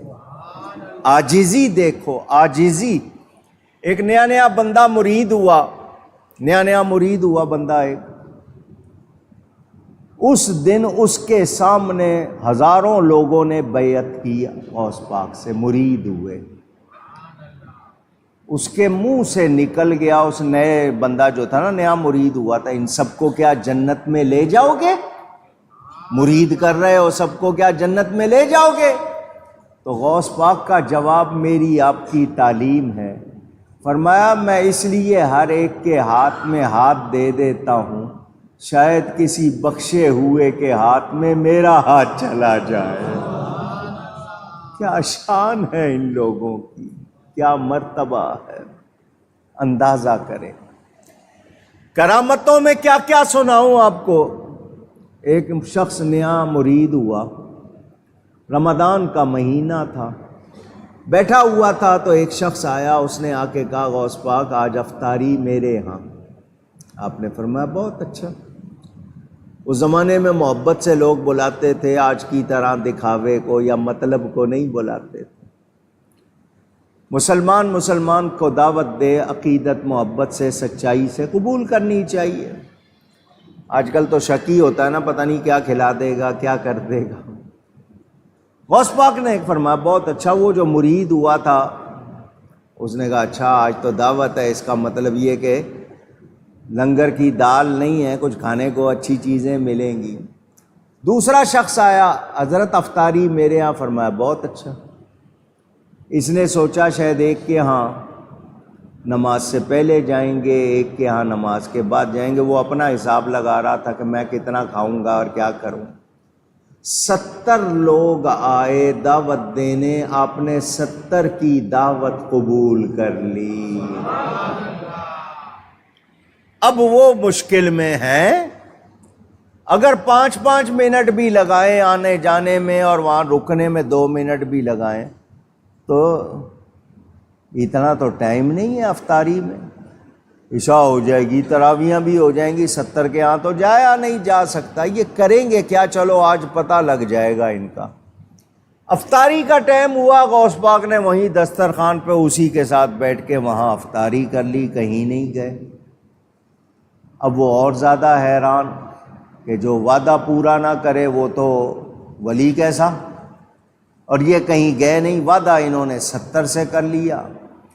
افطار کے بعد آپ مسجد تشریف لائے، نماز پڑھی، نماز کے بعد ایک شخص اٹھا، آج میرے نصیب جاگے، غوث پاک نے افطاری میرے ہاں کی۔ دوسرا کہنے لگا تیرے ہاں کیا، وہ تو میرے ہاں تھے۔ تیسرا 70 کے 70 کہنے لگے وہ تو ہمارے ہاں تھے۔ وہ جو ساتھ بیٹھا تھا وہ کہنے لگا وہ تو کہیں گئے نہیں، تو میرے ساتھ بیٹھے ہوئے تھے۔ تو یہاں مخالفوں نے بھی مانا اللہ کا ولی اللہ کی عطا سے ایک وقت میں 70 کیا 70,000 جگہ موجود ہونا چاہے تو ہو جاتا۔ جب ولیوں کی یہ شان ہے، نبیوں کی کتنی شان ہوگی۔ لوگ حاضر ناظر کے مسئلے پہ اٹکے ہوئے ہیں، ان کو سمجھ آتی نہیں ہے۔ سیدنا غوث اعظم رضی اللہ تعالی عنہ، آپ کا لنگر چلتا تھا، لوگ کھانا کھاتے تھے۔ ایک چور نے دیکھا یہاں بڑا کھانا چلتا ہے، بری نیت سے، چوری کے ارادے سے آیا۔ کس ارادے سے؟ اللہ والوں کے پاس برے ارادے سے جانا نہیں چاہیے، جب جاؤ اچھے ارادے سے، جب جاؤ۔ میں آپ کو بات سنا دوں، وہ بھی غوث پاک کی بات ہے، یہ واقعہ پھر پورا کر دوں گا۔ ابن سقا علماء جانتے ہیں بہت، وہ ان میں عام لوگوں کو نہیں پتا، اپنے آپ کو بہت کچھ سمجھتا تھا۔ میں یوں ہوں، میں وہاں ہوں، جس میں ہوں نا، پھر آپ سمجھ سکتے ہیں کیا حال ہوگا۔ ایک بزرگ کے بارے میں مشہور ہوا بغداد میں کہ ایک اللہ والے ہیں، اچانک حاضر ہو جاتے ہیں، اچانک غائب ہو جاتے ہیں، اچانک ظاہر ہوتے ہیں، اچانک غائب ہو جاتے ہیں۔ بڑے ولی اللہ ہیں، پرواز کرتے ہیں۔ ابن سقا نے کہا میرے سامنے آئیں، میری بات کا جواب نہیں دے سکیں گے، کرتب دکھانا اور بات ہے، میں بڑا عالم ہوں۔ ارادہ کیا 3 افراد نے ان بزرگوں کے پاس جانے کا، ایک ابن سقا تھا، ایک اس کا ساتھی تھا، تیسرے غوث پاک تھے۔ تینوں نے ارادہ کیا جائیں گے۔ اس نے ابن سقا نے کہا میں جاؤں گا، ایسا سوال کروں گا وہ جواب نہیں دے سکیں گے۔ دوسرے نے کہا میں سوال کروں گا، دیکھوں گا کیا جواب دیتے ہیں، ان کے جواب سے پتہ چل جائے گا کتنے عالم ہیں۔ غوث پاک نے کہا اللہ والے میں تو صرف سلام کروں گا، میں تو صرف سلام کروں گا، دعا لوں گا۔ نیت کے بارے میں نے آپ کو بتایا نا، اللہ والوں کے پاس جاؤ تو اچھی نیت سے جاؤ۔ یہ تینوں پہنچے، وہ بزرگ اچانک ظاہر ہو گئے، جلال غصے میں۔ ابن سقا کو کہا تو کہتا ہے میں ایسا سوال کروں گا جواب نہیں دے سکیں گے، تیرا سوال یہ ہے اور جواب یہ ہے، تو نے سوال نہیں کیا، میں جو تیرا سوال بھی بتاتا ہوں اس کا جواب بھی۔ دوسرے سے کہا تو کہتا ہے کیا جواب دیں گے، اس کو آپ نے اس کا سوال بھی سنایا جواب بھی دیا۔ ابن سقا سے کہا تو بے ایمان ہو کے مرے گا، تو ایمان والا نہیں رہے گا، کیونکہ تو نے اللہ کے ولی کے بارے میں اچھا خیال۔ دوسرے سے کہا تو تیرا یہ حال ہوگا، غوث پاک کی طرف منہ کر کے فرمایا بیٹا اللہ تجھے ولیوں کا سردار بنائے گا، عاجزی کرو، اچھی نیت سے جاؤ تو بیڑا۔ وہ چور تھا، اس نے دیکھا غوث پاک کیا لنگر بڑا چلتا ہے، اس نے کہا اگر ان کے ہاں میرا داؤ چل گیا بارے نیارے ہو جائیں گے۔ چوری کی نیت سے دروازے کی بجائے پچھلی دیوار پھاند کر آیا، دیوار پھلانگ کر آیا۔ جو ہی غوث پاک کی اس عمارت میں آستانے میں قدم پڑا اندھا ہو گیا۔ کیا ہو گیا؟ نیت اچھی نہیں تھی نا، نیت درست نہیں تھی، اندھا ہو گیا۔ جو اچانک اندھا ہو پھر اس کو سجائی کچھ نہیں دیتا۔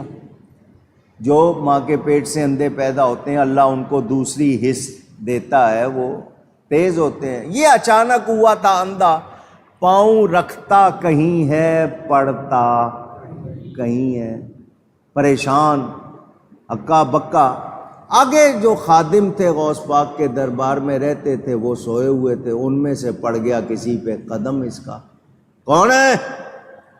اب یہ مشکل میں اندھا ہو گیا ہے، کہتا ہے جی بھوکا ہوں، آیا تھا کچھ کھانے کو مل جائے۔ ان کا بھوکا ہے تو دیوار پھاند کے کیوں آیا، دروازے سے کیوں نہیں آیا، سچ بتا۔ اب یہ پکڑا گیا، انہوں نے اس کی اچھی خاصی قوالی کر دی، سمجھ گئے نا آپ۔ وہ تگڑے خادم تھے غوث پاک کا لنگر کھانے والے، انہوں نے ٹھیک ٹھاک اس کی درگت بنا دی۔ شور ہوا، غوث پاک اپنے حجرے میں عبادت میں مشغول، فرمایا شور کیسا ہے؟ جی ایک چور آیا ہے، ہم نے اگلوا لیا ہے، پٹائی کر دی ہے، اس کے ساتھ کیا کرنا ہے؟ فرمایا بہت مار لیا ہے تم نے، اس کو ادھر لے آؤ بٹھا دو ادھر۔ اب کے حجرے میں اس کو لا کے بٹھا دیا گیا۔ وہ کہہ رہا ہے یا اللہ میری توبہ، یا اللہ کہیے یا اللہ۔ بڑا مارا ہے خادموں نے، اگر پیر صاحب نے حکم دے دیا کچومر نکال دیں گے، یا اللہ میری توبہ، آج کے بعد میں چوری، ایک اندھا ہو گیا ہوں، اوپر سے پٹائی ہو گئی ہے، پیر صاحب نے حکم دے دیا تو اشر ہو جائے گا، صفائی ہو رہی ہے، توبہ کر رہا ہے، سچی توبہ۔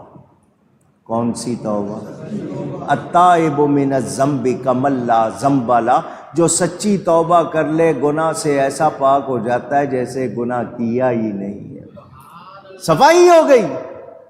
آپ اپنے وظائف سے فارغ ہو کر جب دعا کرتے، غوث پاک کی دعا سب کے لیے ہوتی تھی، سب کے لیے۔ اس کا خیال آ گیا یا اللہ یہ میرے دروازے پہ آیا ہے، کسی دنیا دار کے دروازے پہ جاتا تو کچھ لے کے آتا، کیا میرے پاس سے خالی چلا جائے گا؟ یا اللہ یہ دنیا لینے آیا تھا، اس کو دین عطا کر دے۔ یہ ختم ہونے والی دولت لینے آیا تھا، اس کو نہ ختم ہونے والی دولت عطا کر دے۔ ادھر دعا ہو گئی، ادھر وہ توبہ پہلے ہی کر چکا تھا۔ آپ دعا سے فارغ ہوئے، خضر علیہ السلام آ گئے غوث پاک کی بارگاہ میں۔ فلاں علاقے کا قطب جو تھا اس کی وفات ہو گئی ہے، اس کی جگہ کس کو لگانا ہے؟ فرمایا یہ آیا بیٹھا ہے رات سے، اسی کو لے جاؤ۔ چور سے قطب بنا دیا، چور سے۔ شان ایسی ہے یا نہیں؟ اونچی کہو، اللہ نے عطا کی ہے یا نہیں ہے؟ بڑی رونقیں ہیں فقیروں کے ڈیرے۔ یہ اللہ والے کیا کیا کر دیتے ہیں اللہ کی عطا سے، کوئی شک شبہ اونچی۔ سیدنا غوث اعظم رضی اللہ تعالی ڈوبی برات ترائی، 12 سال کی ڈوبی برات، کہیے جو مانتے ہیں دل سے مانتے ہیں، اگر نہیں مانتے ہیں تو میں منوا لوں گا، جو مانتے ہیں وہ کہے 12 سال کی ڈوبی ہوئی برات۔ میں نے پوری تقریر کی ہے اس موضوع پر، قرآن سے جواب دیا۔ کہتے ہیں ڈوبتی کو ترانا اور بات ہے کہ ڈوب رہی ہے تو ترا دینا، ڈوبی کو ترائی تو یہ ڈوبی کو ترانا بھی اللہ کی عطا سے کچھ مشکل۔ کشتی والے جو ڈوب گئے تھے ان پر کتنا عرصہ گزرا، زمانے پر کتنا عرصہ گزرا، قرآن سے ثابت ہے۔ اصحاب کہف غار میں 309 سال سوئے، جب اٹھے تو کیا کہہ رہے ہیں، 1 دن یا آدھا دن۔ حضرت عزیر علیہ السلام کتنا عرصہ سوئے، 100 سال۔ جب اٹھے تو اللہ نے فرمایا کتنا سوئے ہو، انہوں نے کہا 1 دن یا آدھا دن۔ تو اللہ جس کے لیے چاہے ٹائم زیادہ کر دے، جس کے لیے چاہے کم کر دے۔ وہ جو ڈوبے تھے ان کے لیے ٹائم تھوڑا کر دیا، زمانے کے لیے 12 سال کر دیا۔ اللہ کو پتہ تھا اس برات نے ڈوبنا ہے اور میرے بندے نے ان کے لیے دعا کرنی ہے، اللہ نے اس برات کو سنبھال کے رکھا، ادھر دعا کی عبد القادر نے، اس القادر نے باہر نکال دیا۔ جو نہیں مانتے میں ان سے ضد نہیں کروں گا، نہ مانے ہے وہ نہ مانے، ہمیں کوئی ان سے جھگڑا نہیں ہے، وہ نہیں مانیں گے تو میں ان پر یہ فتویٰ نہیں لگاؤں گا کہ وہ مسلمان نہیں رہے، ایسی بات نہیں ہے۔ مگر جو بھی روحانیت کو سمجھتا ہے، قرآن حدیث کو سمجھتا ہے، وہ انکار نہیں کرے گا۔ میں نے پوری تقریر کی ہے، ٹائم نہیں ہے ورنہ میں آپ کو ابھی سنا دیتا، میں نے 2 آیتوں سے آپ کو سمجھا دیا ہے۔ دوسرا واقعہ بڑا مشہور ہے، ڈوبتے کو ترانے کا۔ جہاز جا رہا تھا تاجروں کا، اس زمانے میں جہاز جیسے بھی ہوگا، کشتی، بڑی کشتی جو بھی کہہ لیں، طوفان آ گیا۔ لوگوں نے وہاں مرید بیٹھے تھے اس جہاز میں، انہوں نے غوث پاک کو پکارا، غوث پاک کو پکارا۔ غوث پاک اپنے حجرے میں بیٹھے ہوئے، چہرے کا رنگ سرخ ہو گیا، لوگوں نے دیکھا جلال، ہاتھ نکالا چادر سے تو پانی ٹپک رہا تھا، حیران ہوئے پانی کہاں سے آ گیا۔ لوگوں نے وقت تاریخ نوٹ کیا، غوث پاک سے پوچھا کیا ہوا تھا، فرمایا تمہارے پیر بھائی سفر کر رہے تھے، طوفان آ گیا، انہوں نے مجھے پکارا، میں نے یہیں سے ہاتھ بڑھا کے جہاز کو طوفان سے نکال دیا۔ تاریخ وقت نوٹ کر لیا۔ وہ جو جہاز سے بچ کے نکلے تھے وہ سلام کرنے آئے، لوگوں نے پوچھا کیسے آئے ہو، انہوں نے سارا واقعہ سنایا، ہم اس طرح طوفان میں پھنس گئے تھے، ہم نے دیکھا غوث پاک نے ہاتھ بڑھا کر ہمارا ڈوبتا جہاز ترا دیا۔ مولانا جمیل الرحمن فرماتے ہیں جہاز تاجراں گرداب سے فوراً نکل آیا۔ گرداب کہتے ہیں، گرد آپ یعنی پانی کا ارد گرد ہو جانا، طوفان کو کہتے ہیں۔ جہاز تاجراں گرداب سے فوراً نکل آیا، وظیفہ جب انہوں نے پڑھ لیا یا غوث اعظم کا، اللہ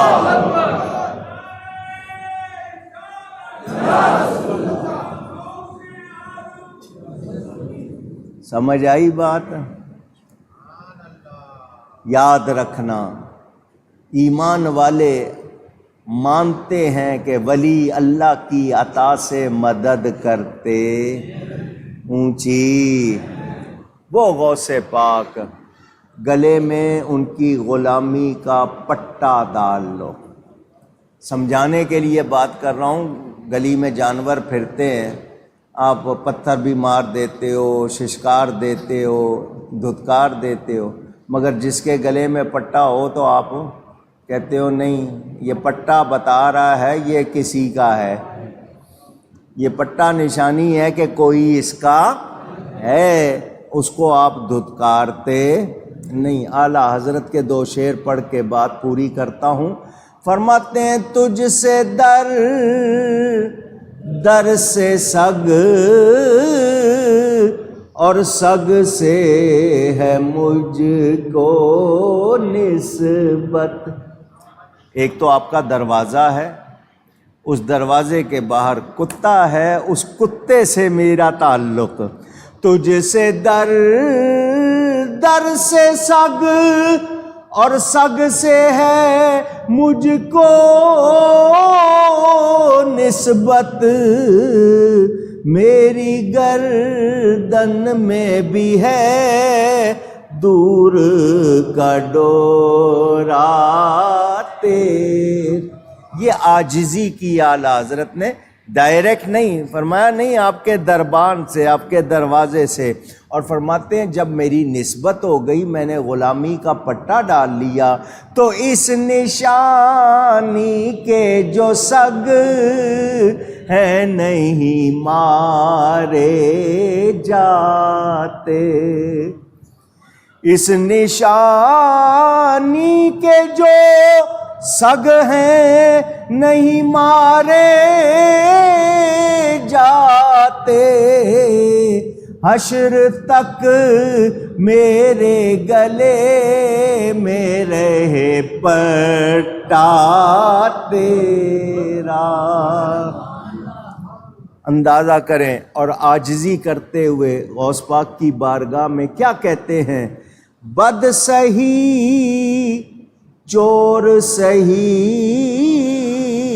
مجرم و ناکارہ سہی، اے وہ کیسا ہی سہی ہے تو کریمہ تیرا۔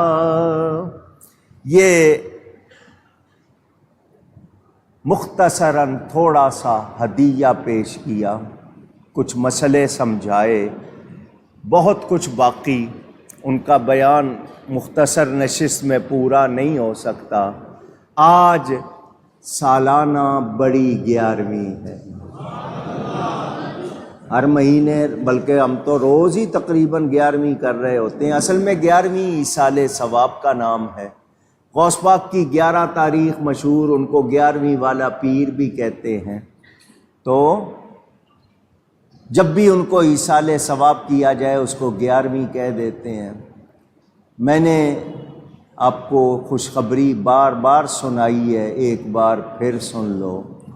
غوث پاک فرماتے ہیں میرا سچا مرید دوزخ میں نہیں جائے گا۔ او سچا، او ہاں، صرف قادری نام لگانے سے بات نہیں بنتی، سچا ہو۔ فرمایا بغیر توبہ کے نہیں مرے گا، میرا اللہ سے وعدہ ہو گیا۔ فرماتے ہیں میں نے دوزخ سے پوچھا تیرے اندر میرا کوئی مرید ہے؟ اس نے کہا آپ کے مرید کا یہاں کیا کام ہے؟ او سچا ہے، صرف قادری لکھ لینے سے نہیں بنے گی بات، سچا مرید ہو بغیر توبہ کے نہیں۔ آپ سب کو چاہیے ہر سنی اپنے گھر میں 11ویں کیا کرے۔ آج کے 2 کام بتا دیتا ہوں، اللہ توفیق دے تو ضرور کرنا۔ ایک تو نماز غوثیہ پڑھنا۔ کیا ہے؟ اونچی طریقہ میری کتاب اوراد مشائخ میں لکھا ہے، اگر آپ چاہیں تو اس کی فوٹو اسٹیٹ کرا لیجئے گا، اس میں پڑھ لیجئے گا۔ 2 رکعت نماز ہے۔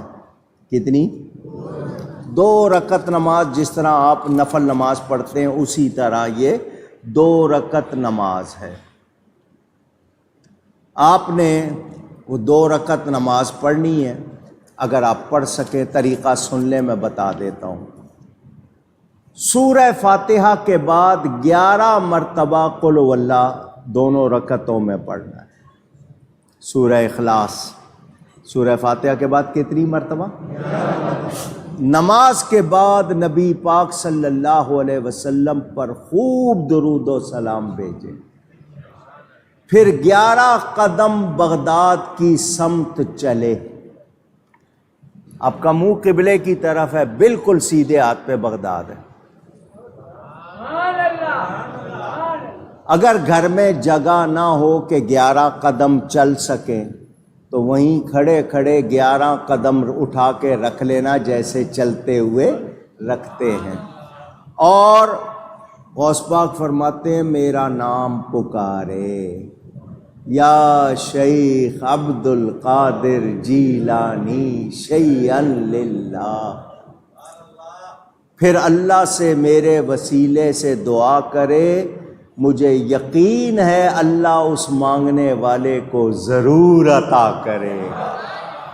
یہ 2 رکعت نماز غوثیہ آج تو پڑھ ہی لینا، باقی جب دل چاہے پڑھ لیا کرو، اس کی بڑی برکات ہے۔ ایک کام۔ دوسرا کام ختم غوثیہ، ختم قادریہ بھی کہتے ہیں، ختم غوثیہ، وہ بھی اس میں پورا لکھا ہوا ہے، ہم انشاءاللہ نماز کے بعد پڑھیں گے۔ آپ اپنے گھر والوں کے ساتھ جمع ہو کے گھر میں پڑھنا، جتنے لوگ ہوں ان پر تقسیم کر لینا۔ مثلاً ایک جملہ اگر 11 مرتبہ پڑھنا ہے، 11 بندے مل کے پڑھ رہے ہیں تو 1 مرتبہ پڑھ لینا، یا 3 دفعہ پڑھ لینا۔ قصیدہ غوثیہ پڑھ لینا، انشاءاللہ اتنی برکت ہوگی کبھی ختم نہیں ہوگی۔ کوئی ضروری نہیں ہے کہ آپ کے پاس کھانا بہت زیادہ ہو، آپ کے اپنے گھر کا پکا ہوا کھانا 1 چمچ چینی کا شربت بنا کے خود کھا پی لینا، توفیق ہو تو کسی کو کھلا دینا، 11ویں ہو جائے گی، آپ کو ڈھیر سارا ثواب ملے گا، غوث پاک بھی خوش ہوں گے۔ تو گھر گھر 11ویں کرنی۔ اللہ تعالی غوث پاک کے صدقے ہم سب پر کرم فرمائے۔ خدا کے فضل سے ہم پر ہے سایہ غوث اعظم کا، خدا کے فضل سے ہم پر ہے سایہ غوث اعظم کا، ہمیں دونوں جہاں میں ہے سہارا غوث اعظم کا۔ پوری منقبت ہے، آپ پڑھتے رہتے ہیں۔ وہ جو کئی آپ لوگ شعر پڑھتے رہتے ہیں، میں نے اس وقت ایک شعر پڑھا، گفتگو میں مجھ سے کہیں کوئی غلطی ہوئی ہو، اللہ تعالیٰ اس کے رسول صلی اللہ علیہ وآلہ وسلم کی بارگاہ میں توبہ کرتا ہوں۔ ہر سال 11ویں شب میں ہم یہاں پر جلسہ کرتے تھے، مگر آپ لوگوں کو میں نے دیکھا ہے صبح چونکہ چھٹی نہیں ہوتی، آپ لوگ آتے نہیں ہو، تھوڑے سے لوگ آتے ہیں۔ میں اتنی محنت کروں، 2.5-3 گھنٹے تقریر کروں، حالانکہ وہ آج کل تو کیمرے کے ذریعے پوری دنیا میں جاتا ہے، سن لیتے ہیں۔ پیر الہی بخش کالونی میں وہ پچھلے سال بھی اور اس سال بھی بڑا جلسہ کرتے ہیں، تو رات میں نے وہاں خطاب کیا تھا، تو ہم نے آپس میں مشورہ کیا کہ 11ویں شریف چونکہ 11 تاریخ آ رہی ہے تو جمعے میں کریں گے، تو آج ہم نے یہ سالانہ بڑی 11ویں شریف منائی ہے۔ اللہ تعالیٰ قبول فرمائے۔ نماز کے بعد سلام سے پہلے، نماز کے بعد سلام سے پہلے ختم غوثیہ شریف پڑھیں گے، ایصال ثواب کریں گے، پھر سلام پڑھیں گے۔ آپ میں سے کسی کو جانا ہو، میں روکتا نہیں ہوں، کسی کو کام ہو، لیکن جو بیٹھ سکیں وہ اس میں شامل ہو جائیں۔ تو ہر سال غوث پاک کے نسخے والا حلوہ بنواتے رہے ہم، دن کے وقت وہ بنانا مشکل تھا تو آپ کے لیے کیک کا انتظام کر لیا تاکہ کچھ نہ کچھ آپ کو پہنچے، تو انشاءاللہ وہ بھی تبرک بھی ملے گا اور ختم غوثیہ پڑھیں گے انشاءاللہ تعالی۔ تو آپ سب شامل ہو جائیے گا۔ باقی لو اپنے اپنے گھروں میں، یہ نہیں کہ یہاں پڑھ کے جاؤ تو پھر گھروں میں نہیں کرنا، گھروں میں بھی کرنا ہے تاکہ آپ کے بچوں کو پتہ ہو، یاد رہے آپ نے وہ کرنا ہے۔ اللہ تعالی خیر فرمائے۔ فلسطین کا جو حال ہے اس وقت، حماس اس پہ الزام دیا جا رہا ہے کہ انہوں نے پنگا لیا ہے۔ 7,000 سے زیادہ فلسطینی شہید ہو چکے، اس میں 1,700 عورتیں اور کتنے 100 بچے شامل ہیں۔ عمارتیں گرا دی ہیں، علاقہ خالی کرانے کے لیے یہ سارا انہوں نے کیا تھا۔ وہ چاہتے ہیں کہ کوئی فلسطینی، کوئی مسلمان وہاں نہ رہے۔ ہم دعا کرتے ہیں یا اللہ اس علاقے میں کوئی ایک یہودی نہ رہے۔ لیکن ہم تو میچ کھیل رہے ہیں، ہم تو گلچھرے اپنے، وہی سلسلے ہمارے۔ کاش کہ ہمیں درد ہو۔ میں نے پچھلی مرتبہ بھی اعلان کیا تھا، جو لوگ 11ویں کر رہے ہیں ضرور کریں، لیکن مثال کے طور پر کوئی 1,00,000 روپیہ خرچ کرتا ہے 11ویں پہ، وہ 10,000 11ویں پہ خرچ کر لے، 90,000 وہاں بھیج دے، فلسطینیوں کو بھیج دے۔ وہاں پانی نہیں ہے، امداد بھی نہیں پہنچنے دے رہے، وہ چاہتے ہیں یہ بھوکے مر جائیں۔ تو اللہ کی لاٹھی بے آواز ہے۔ یہ جو سمجھ رہے ہیں کہ نہیں یہ نبی کے غلاموں کو ختم کر دیں گے، ان کی فوٹو دیکھے نہیں جاتے، جس طرح کے منظر ہیں بچوں کے ساتھ، عورتوں کے ساتھ جو سلوک برداشت نہیں ہوتا۔ اللہ تعالی فلسطینیوں کی مدد فرمائے اور ان کے دشمنوں کو۔ اچھا، مجھے اور آپ کو دعا بھی کرنی چاہیے، ان کی مدد بھی کرنی چاہیے، ان کے لیے آواز بلند کرنی چاہیے۔ روز سوشل میڈیا پہ پوسٹ ڈالو فلسطینیوں کے حق میں، دنیا میں ان کی آواز بنو اور پیغام پہنچاؤ ہم سب کو، جو جو کچھ ہم سے ہو سکتا ہے وہ کرنا چاہیے، اور کرنا ہے۔ صرف یہ نہیں چاہیے نہیں، ہم نے کرنا ہے جو ہم سے ہو سکے۔ اللہ تعالی قبلہ اول کی حفاظت فرمائے اور مجاہدین کی مدد فرمائے۔ یہ دعاؤں کے رقے ہیں، سمینہ باجی، سمیرہ بیگ،